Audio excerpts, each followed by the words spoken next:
Seguimos en Decisión. Vamos ahora a conversar, a analizar, a escuchar una mirada que respetamos sobre economía argentina. Hay tantas versiones y tan diferentes sobre lo que está pasando con la economía argentina que, según a quien uno escuche, estamos en la panacea del superajuste universal que promociona el presidente. Otro sector solamente ve la economía real desplomada por el piso. Nos interesa mucho la visión de Alfredo Blanco, economista, docente universitario, exfuncionario público. Buenas noches, Kiko, ¿cómo estás? ¿Qué tal? ¿Cómo estás, Virginia? ¿Cómo estás, Fernando? Muy bien. Bueno, tal como decías, hay muchas miradas muy antitéticas y normalmente la verdad va por un camino que no son los extremos, ¿no? Es indudable que el nivel de actividad de la economía argentina, bueno, ha sufrido las consecuencias de la política económica y estamos atravesando un periodo en el cual la información, ya eso no es un problema de opinión, es un problema de información, muestra caídas en el nivel de actividad. Ayer o antes de ayer hemos conocido las ventas minoristas de empresas de PYME, que es una encuesta que hace CAME, que bueno, que da una caída del 12%, 12,6% en el mes de febrero. Se ha conocido el índice del nivel de actividad que hace Orlando Ferreres, que anticipa un poco lo que normalmente es la información oficial del estimador mensual de la actividad económica, del EMAE. Bueno, el índice de Ferreres da una caída del 6%, es decir, está fuera de discusión, que me parece que la discusión debe ser si hemos llegado a tocar ya fondo de la caída del nivel de actividad o no. Eso por un lado. Por otro lado, también es indiscutible que el nivel de variación del nivel general de precios se ha morigerado, de aquel 25% con el cual estuvimos en diciembre. Es altamente probable que este viernes, cuando INDEC dé a conocer el número, estemos allí muy cerca del 10%. Y las estimaciones que hay, por ejemplo, la estimación que se hace en el relevamiento de expectativas de mercado del Banco Central, da que de acá a 2 meses vamos a estar en un dígito. O sea que esa es una parte, digamos, positiva. Lo que sucede es que, bueno, la caída del nivel de actividad tiene que ver con la caída del poder de compra de los asalariados, con la caída del gasto previsional. Es una situación realmente delicada desde el punto de vista social, diría yo, ¿no? Alfredo, justamente hay quienes plantean, economistas y también analistas, que el sector que más ha soportado este ajuste no es la casta, como le denomina Milei, sino los jubilados. ¿Esto es cierto? Sí, bueno, hay mucha información donde se analiza cómo es la evolución del gasto previsional, digamos, de los jubilados, de los pensionados, y claramente, digamos, aquel logro de enero de este año de haber obtenido tan rápidamente superávit primario, es decir, ingresos mayores a los gastos del sector público, y superávit financiero, es decir, una vez que uno considera el pago de los intereses de la deuda, cuando uno mira, bueno, ¿y qué es lo que ocurrió? Y se fija cómo evolucionó cada componente del gasto y lo toma en consideración en términos reales, es decir, dice, bueno, este gasto subió, digamos, 50%, pero si la inflación fue 100%, en términos reales ese gasto ha caído. Bueno, cuando se hace ese tipo de comparaciones, la conclusión es clara, que aquel logro tuvo mucho que ver con una caída en términos reales del gasto previsional, que es una parte muy importante del gasto público, y que explica entonces, digamos, ese logro del superávit.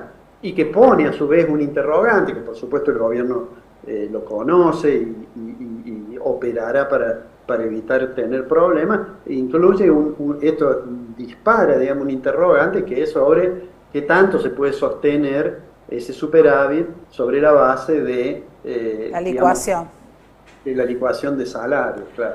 Alfredo, también es notable que muchos economistas, y no precisamente antiliberales, el propio Domingo Cavallo, entre otros, están empezando a marcar que esa acumulación de reservas no es tal, que ese superávit tampoco, porque el Estado va acumulando deudas por otra parte.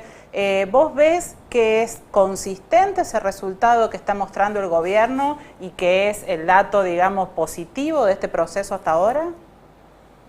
Sí, yo creo que en materia de reservas internacionales, las compras diarias, hoy de nuevo el Central compró, son un dato muy positivo para el gobierno, pero bueno, no hay que olvidarse que el gobierno arrancó con aquello que se suele denominar reservas internacionales negativas, es decir, que la recuperación de reservas, que por eso además tomó una decisión como fue una devaluación tan fuerte la que hizo el gobierno. ¿Por qué? Porque hizo una devaluación fuerte, digamos, en términos coloquiales uno diría se tomó un colchón, es decir, devaluó más de lo que parecía necesario. ¿Por qué? Porque a partir de ahí decidió casi anclar el tipo de cambio con una estrategia de crawling peg del 2% por mes, es decir, modificar el tipo de cambio 2% por mes, cuando la inflación era 25, 20, 13,2 o 10%, ¿no es cierto? Entonces, eso digamos, es una estrategia que tiene que ver con que los objetivos de la política económica hay que tratar de hacerlos compatibles. Entonces, por un lado está el objetivo, a mí me parece más relevante que bajar la tasa de inflación, mejorar la situación del sector externo, y yo decía, bueno, es como un puente desde el momento en que se hace la devaluación hasta que empiecen a entrar de manera más significativa los dólares de las exportaciones argentinas. Eso ocurre ahora al finalizar el tercer trimestre. De todos modos, eso no habilita lo que algunos piensan, decir, bueno, ¿por qué no levantan las restricciones a la compra de moneda extranjera o el cepo, por ejemplo? Sí. Bueno, con eso hay que tener bastante más cuidado. En mi opinión personal es más prudente primero desdoblar el mercado cambiario y caminar mucho más lentamente hacia la unificación del mercado, pero bueno, son muchas variables. Yo creo que hay un tema, Virginia y Fernando, que es central, que uno puede tener consistencia entre lo monetario, de hecho uno mira los números de la base monetaria en términos reales, y la contracción monetaria ha sido fuerte, puede tener mucha consistencia esa realidad con la situación cambiaria. Como hay poco dinero en términos reales, en realidad hay pocas presiones sobre el tipo de cambio, y eso a su vez puede ser muy consistente con la situación fiscal. Tengo el superávit, por lo cual no me hace falta expandir la cantidad de dinero vía financiamiento del déficit. Ahora, esas tres columnas centrales tienen una cuarta columna que sostiene el edificio, y esa cuarta columna, yo diría, es la tolerancia social y la capacidad de generar consensos políticos. Si eso no ocurre, y bueno, la sustentabilidad del plan es muchísimo. ¿Qué es lo que le está planteando el FMI de manera reiterada? De alguna manera, yo suelo decir lo siguiente, nuestro presidente menciona con muchísima frecuencia a autores de lo que se conoce en economía como la escuela austríaca o escuela de Viena, que la fundó por allá por 1870 un economista llamado Karl Menger. Y él hace muchas referencias a los economistas de esa escuela, Menger, a von Mises, a von Hayek, a Rothbard, bueno, él hace muchas referencias. Ahora, el plan que está aplicando es un plan que tiene más que ver con los planes ortodoxos que el Fondo Monetario solía recomendar en la década de los 60, es decir, una fuerte contracción monetaria, un ajuste draconiano del gasto. El fondo fue modificando eso, porque muchas veces esos programas no dieron resultado. Argentina es una prueba de eso, ¿no? Entonces, ahora el fondo dice, bueno, tomemos además en cuenta que en este ajuste, que nos parece muy bien y que da un resultado sobre la tasa de inflación que nos parece muy correcto y que me parece que lo predispone al fondo eventualmente para asistir a Argentina en algún momento a futuro, cuando tengamos un programa más desarrollado de crecimiento. Digo, el fondo de todos modos dice, bueno, pero cuidado con los temas que tienen que ver con los costos sociales que supone siempre la reducción del gasto, ¿no? La cuestión con los gobernadores, que en unos primeros meses fue bastante virulenta, parece haberse calmado. Usted recién hacía referencia, Alfredo, a los consensos políticos. ¿Cómo cree que, más allá de que le estoy pidiendo un poco de futurología, cómo cree que se va a acomodar eso, sobre todo teniendo en cuenta que han tenido que bancarse las provincias cuestiones como los subsidios al transporte, la energía, etcétera? El caso de las cajas previsionales. Las cajas. yo siempre suelo decir, recién lo veía al gobernador, a nuestro gobernador, decir, bueno, que va a seguir con la obra, que va a seguir con los subsidios, etcétera. Bueno, pero claramente el gobernador tiene ante sí una situación fiscal a futuro compleja, caída porque cuando la economía cae el nivel de actividad, cae la recaudación tributaria. Hay muchos impuestos que son muy ligados a cómo está la economía, el impuesto al valor agregado o a nivel provincial los ingresos brutos. Entonces eso pone un desafío grande por delante. Yo suelo decir que el problema de la caja, en el caso de Córdoba, es probablemente el problema más serio fiscal que tiene la provincia. Me da la impresión que el gobierno, el presidente, yo tengo la sensación de que es una persona poco proclive al diálogo para el consenso, pero en su equipo hay algunas personas que hacen un gran esfuerzo por plantear la posibilidad de acordar, y bueno, me parece que en alguna medida eso es lo que estamos viendo, es decir, el año pasado el candidato ministro que era Massa, con una dosis realmente de responsabilidad increíble, parecía mentira ver las decisiones que tomaba pensando en su elección de presidente, que iban en contra de su posibilidad como ministro, pero digo, cuando se tomó la decisión que se tomó sobre el impuesto a las ganancias, bueno, era un acto de una gran irresponsabilidad. Pero los gobernadores lo apoyaron. Los gobernadores lo apoyaron, bueno, el presidente Milei votó a favor, cuando fue después en ley. Pero digo, ahora, cuando se empieza a hablar seriamente, digamos, los gobernadores saben, dicen que hay un impuesto coparticipable y que además en todo el mundo hay impuestos a los ingresos. Lo que pasa es que acá terminaba siendo un impuesto sobre salarios que apenas superaban la línea de pobreza. Entonces, creo que está tratando de llegar con un acuerdo, porque en los postulados generales, cuando uno analiza ese decálogo que se plantea para firmar en mayo, y la mayoría de esas cosas todo el mundo está de acuerdo. El problema es cuando viene la ejecución, después de esos programas. Y me parece que además el gobierno se ha dado cuenta que dado su debilidad en términos de poder legislativo, cuantitativamente, se ha dado cuenta que tiene que acordar con algunos actores, ¿no es cierto? Entre ellos, obviamente, los gobernadores. Alfredo, ahora lo que está planteado coyunturalmente es el tema tarifario.